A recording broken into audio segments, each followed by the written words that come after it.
शाहरुख को फांसी पर चढ़ता तड़पता बिलबिलाता देखने की तमन्ना सैकड़ों लोग आज भी दिल में अरमान लिए बैठे हैं। उनके हाथ कौवा रहे हैं कि कब शाहरुख हमारे हाथ लग जाए और हम वैसा ही पेट्रोल डालकर उसको छिटक के आग लगा दे जैसे अंकिता को उसने लगाकर जलाकर मार डाला। ये सपना लिए बहुत सारे सैकड़ों लोग आज भी सोशल मीडिया पे इस उम्मीद से नज़र लगा के देखते हैं कि काश कोनो ऐसा खबर आ जाए जिसमें हम ये सुन लें कि शाहरुख को अब कोई साला बचा नहीं पाएगा, तो लगते हैं तुरंत ही मिठाई बनाने और दूसरों को मुंह मीठा कराने। लेकिन वो भूल जाते हैं कि ये देश जो है संवैधानिक तरीके से चलता है, अदालत न्यायपालिकाओं के हिसाब से चलता है। जहाँ पर भावनाओं की कोई कदर नहीं होती वहाँ चलता है गवाह, सबूत और बयान। और ये तीनों ही मामले में ये केस अपना दम तोड़ता हुआ दिखाई दे रहा है। केवल इसलिए कि शाहरुख एक मुसलमान है, उसको फंसाकर इस तरह के केस में बलि देकर हम अपनी वाहवाही लूट लेंगे। एक जन समुदाय सड़कों पर उतरेगा और जय घोष के नारे लगाएगा। मुसलमान का बच्चा कोई बकरी का बच्चा नहीं है कि उसको बस हलाल कर दिए और बिरयानी बनाकर रात में खा के सुहा कर दिए। मुसलमान का बच्चा कोई चिकन फिकन मुर्गी मुर्गा नहीं है कि उसको बना के लालीपाप चूसे पड़े हो दारू गट्टे के साथ। मुसलमान का इंसान जो बच्चा है ना, वो भी उतना ही भारतीय है जितना तेरा बाप है, जितना मेरा बाप है। ये भारत सभी का है। ये देश संविधान से चलेगा, न्यायपालिकाओं से चलेगा। आपको अगर लगता है कि शाहरुख को फांसी चढ़ाना है तो थोड़ा दम लगा लो, कागज कोर्ट में ले जाके साबित कर दो।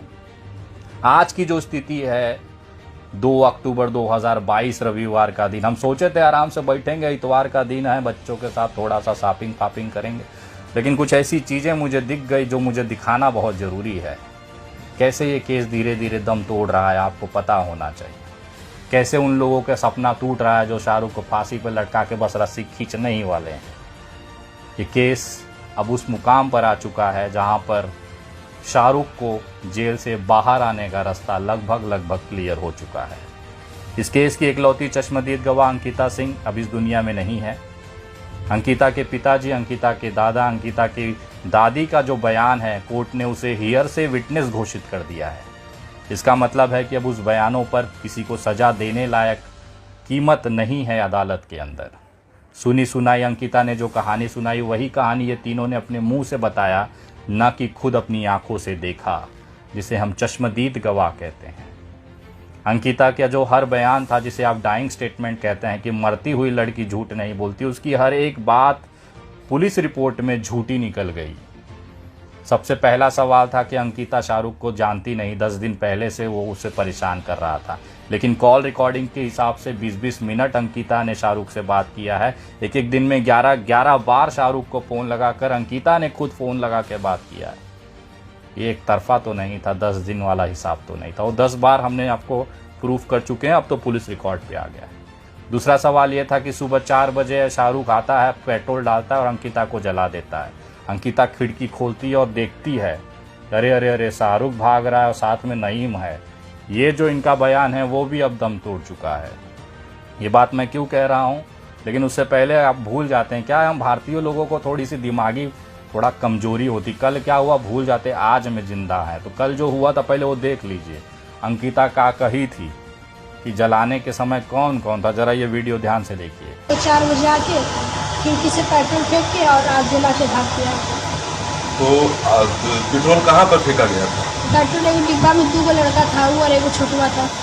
उसके साथ और एक लड़का हम खिड़की खोल के देखे थे। अब मुस्लिम पेट्रोल कहाँ पर फेंका गया था? पेट्रोल एक डिब्बा में 2 लड़का था, वो और एक छुटवा था।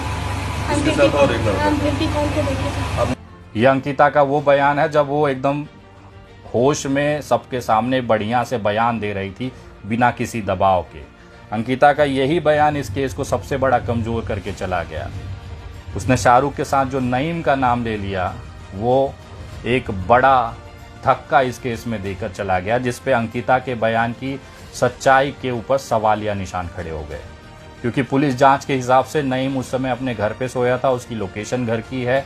और ये बात कबूलनामा, जिसको आप लोग को एक देखा होगा, एक मैडम बहुत बढ़िया सी मैडम थी जो कि दुमका में बैठ के पुलिस की रिपोर्ट दिखा के कह रही थी कि कबूल कर लिया। और दूसरे दिन ही कोर्ट में, अदालत में नईम और शाहरुख मुकर गए। बोला कि नहीं वो जो पेपर आपको दिखाया जा रहा है वो तो पुलिस ने लिखा है, हमने तो सिर्फ साइन किया है।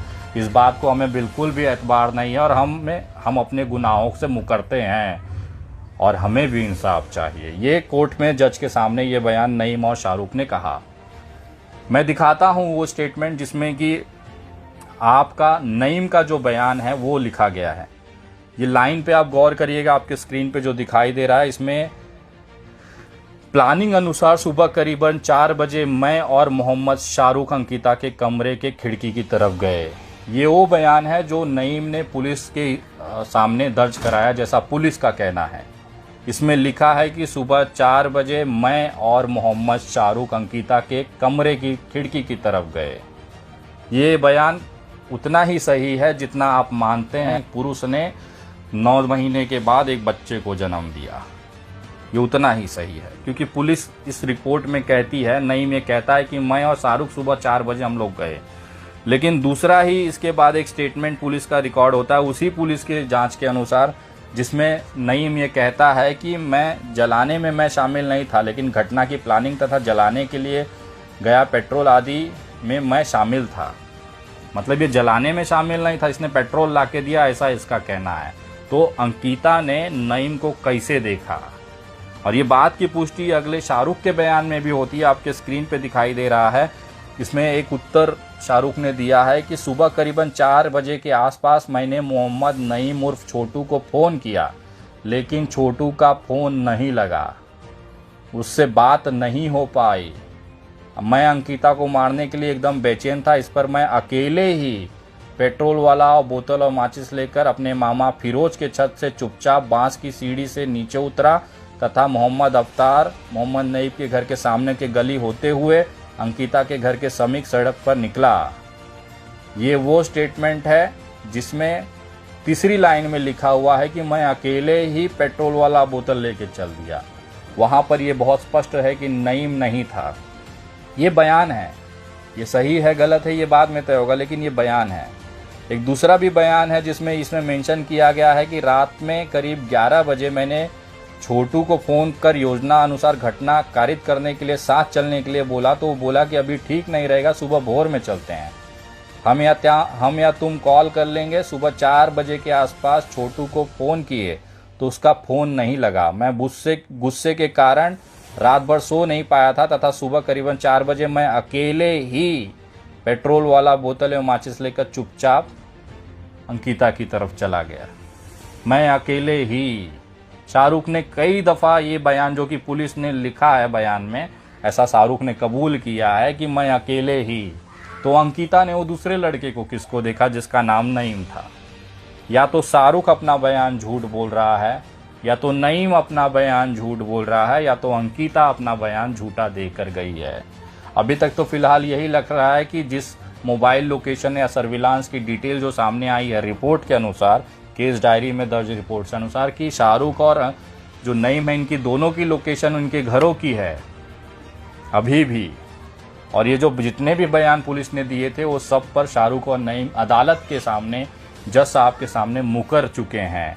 ये सिर्फ मैं आपको दिखा रहा हूँ कि असलियत में कितनी बढ़िया मसालेदार कहानी देश के सामने पेश की है, लेकिन वो 10 मिनट भी कोर्ट में चल नहीं पाया। अभी सबसे बड़ा सवाल, आपने देखा होगा कोई मुजरिम अपना जुर्म कबूल करता है और बोलता है कि मैं एकदम सच सच बता रहा हूँ, लेकिन अंकिता हत्याकांड में आप देखिए आपके स्क्रीन पे एक प्रश्न उत्तर की पहेली लिखी हुई है। इसमें लिखा है प्रश्न में कि पूर्व के स्वीकृति बयान में आपने अंकिता को किसी और के साथ घूमते हुए देखने की बात बताई, इसमें क्या सच्चाई है? इसके बाद शाहरुख रिप्लाई करता है उत्तर में कि पूर्व में मैंने झूठ बोला था। मतलब ये लिखित तौर पे पुलिस ने जमा कराया है कि उसका जो पहले के बयान था वो झूठा है, ये सच्चा वाला बयान शाहरुख दे रहा है। जो स्वीकारोक्ति जो बयान है, जो कन्फर्मेशन जो उन्होंने कन्फर्म किया है, जुर्म कबूल किया वाला बयान था, वो झूठा था। शाहरुख ऐसा लिख कर अपने स्टेटमेंट में, ऐसा पुलिस ने कोर्ट के सामने हाजिर किया है। ये पहली बार हो रहा है किसी केस के इतिहास में कि आरोपी ये कह रहा है कि नहीं हम पहले झूठ बोले थे, अब सही बोल रहे हैं। क्या गारंटी है कि अब सही बोल रहे हो? और पुलिस का देखिए एक गर्वान्वित चेहरा कि उन्होंने लिख भी दिया और जमा भी कर दिया कोर्ट में। सबसे बड़ी बात यह थी कि पेट्रोल डाला गया, माचिस मारा गया।